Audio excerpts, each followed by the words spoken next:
Well, this is it. This is the last recorded lecture, if you will, although this is not necessarily a lecture. This is really a short introduction to the great debate, which I'm going to give the last group, group 1.6, the responsibility of conducting with you in our class session.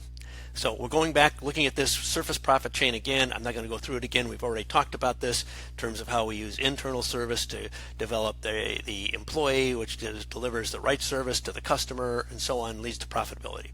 So the questions we need to ask are, on the service quality, why should you invest more money in service quality training? Now, you are the manager here going to the owner. And remember, owners are financial institutions in a lot of cases, and I'll talk about that in a minute. Why should you staff at a higher level to provide personalized service? It's going to cost you more. Why do you need a service recovery process that empowers employees? What if it costs you more money because of how much they give away? And then you think of the other side of the equation here, the performance margin. Shouldn't all investments in training be able to be quantified in terms of improved revenues? So shouldn't we be able to say, if I spend this much money on training, I should get this much back in revenues to compensate for it? What are other ways to personalize service that can be delivered more effectively without additional staff? Maybe it's technology.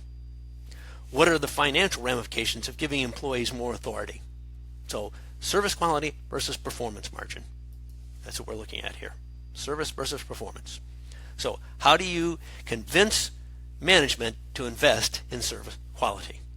With two sides of the equation. You have the management, and you have the management of the hotel, if you will, and the ownership of the hotel. Because those really works best in a hotel example. So giving this diagram to you, what I'm showing you here is on the left-hand side, you have the ownership. And remember, ownership today, whether it's in the Philippines or the United States or wherever it may be, is financial institutions.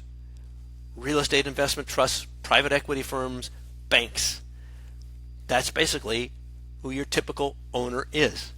On the other side, you have the management. The management is your brand.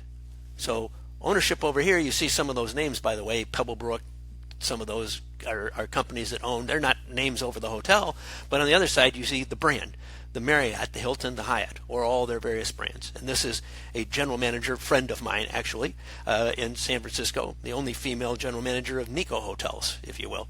And she here represents the management. So management has to convince ownership of the things they need to spend on that service quality, be able to do that, and that's going to be the role that you have to play. So have fun with it. I look forward to it. Thanks.